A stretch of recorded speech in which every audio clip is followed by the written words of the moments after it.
such an asshole!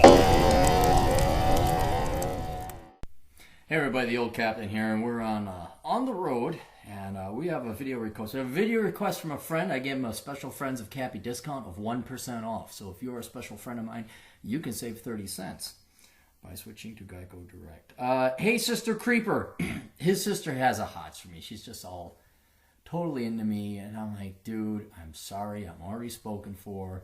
So I won't mention name, but tell your sister it's over. It's over. It never started. Had I known her a little bit younger, fine, but I have moved on, and I wish she would move on too. I want her to be happy. And I know that's almost impossible, not dating me and not having me in your life, but it is possible, like losing an arm or a leg. It's possible to leave somewhat of a full, almost accomplished life. Now watch all the parable. You can actually shut up. AssholeConsulting.com. Hey, Sister Creeper. So I gave you the brunt of my question on Facebook. Here's where I'm stuck. I'm in the union as an engineer, basically handyman on steroids. I'm pro-union on certain issues, but I'm also against them on others. I like how they have your back on certain disputes, grievances, but I hate that they protect some shitheads. I can also get behind some of the right to work pros and cons. However, I hate the idea you could be fired for over trivial things and how right to work can lead to unsafe working conditions.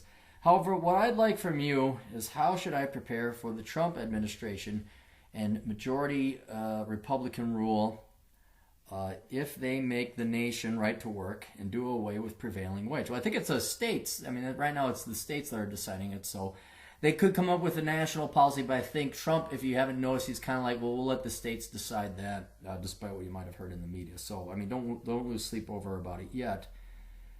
I have money in the stock market. I have a personal IRA set up at the union. I have a personal IRA set up at work. I have a pension, which I'm not vested in yet, plus deferred compensation. I have some money in the bank. If/when the unions die out and wages drop all around, shouldn't the economy adjust for prices as well? Let's just answer this. Yes, it will. I mean, in theory, it may not happen overnight, but if the costs of labor go down, then the cost of goods and services would also go down, assuming you're in a competitive market. If you're a monopoly, well, that's just one person. There's no one else to offer the prices. Therefore, there's no incentive to lower the prices.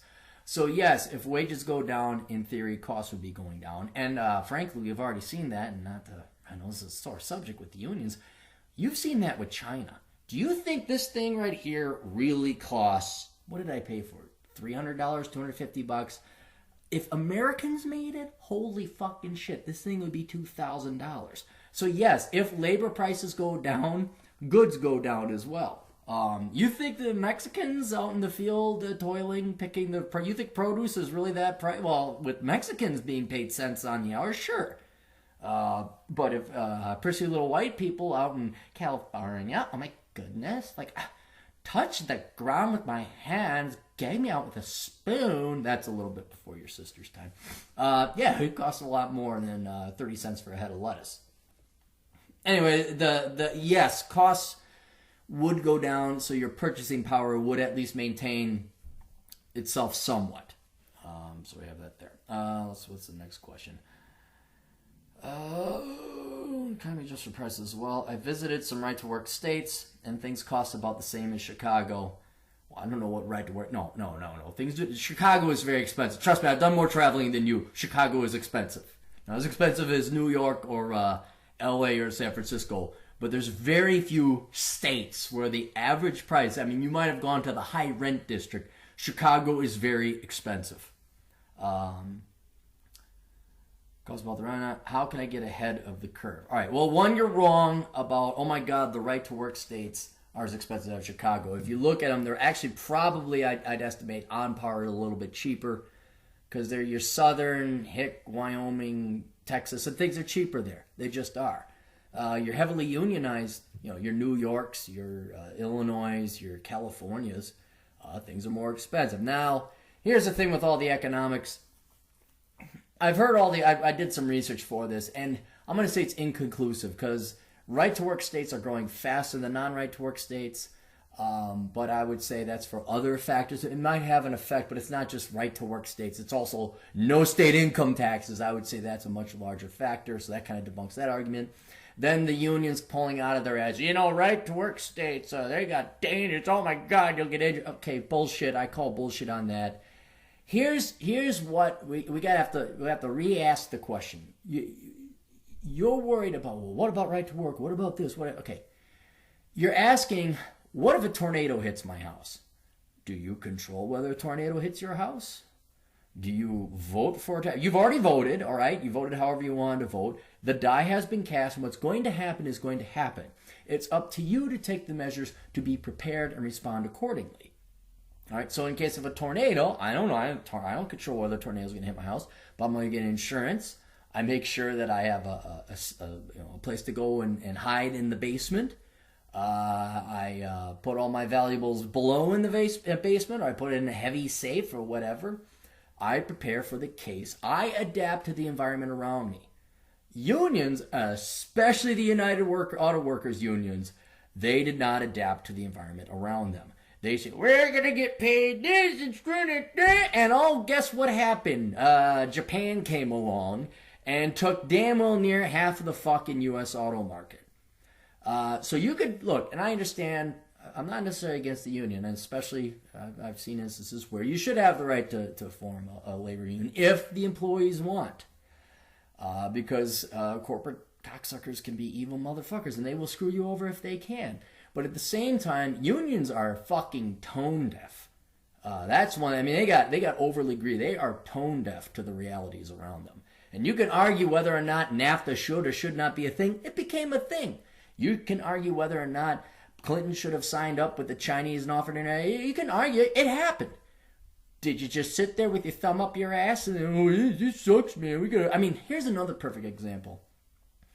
The Iron Range, which none of you know, it's the Iron Range. It's where iron was mined in northern Minnesota. And you drive through Hibbing and all these other towns, Virginia, and they vote Democrat all the time. And we got to get the unions, the Democrats are for the little people. It's all these old fucks who've been out of work for at least 20 years. You want to know why? Because they got too fucking greedy. They had, well, another aspect is environmentalism. Like, it's pointless to even go and start a mining operation in Minnesota now because of all the environmentalist regulations. It's like, let me see. Oh, China and South Korea and India and Brazil have cheaper steel. We'll just get our fucking steel there because it's cheaper to fucking mine it across the fucking planet and then haul it on slow boats across the fucking oceans than it is to hire a fucking whiny, cunty, little spoiled Brit. They're in the union. It's basically like a woman who used to be hot post-wall thinking she's still entitled to every guy trying to line up and fuck her and pay her money.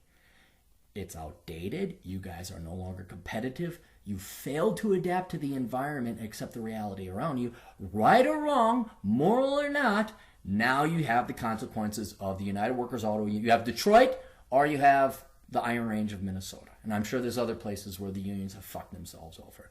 What you need to do, individually, certainly join a union. If it's to your benefit, you have every right to do so if you want. Again, I think there's some benefits to unions as well. I've seen it, even the teachers union, probably the union I hate the most. I've seen the union come in and help some friends of mine who were absolutely within the right, and thank God they'd had the union there. So I'm not as against union as you think, or people would just presume.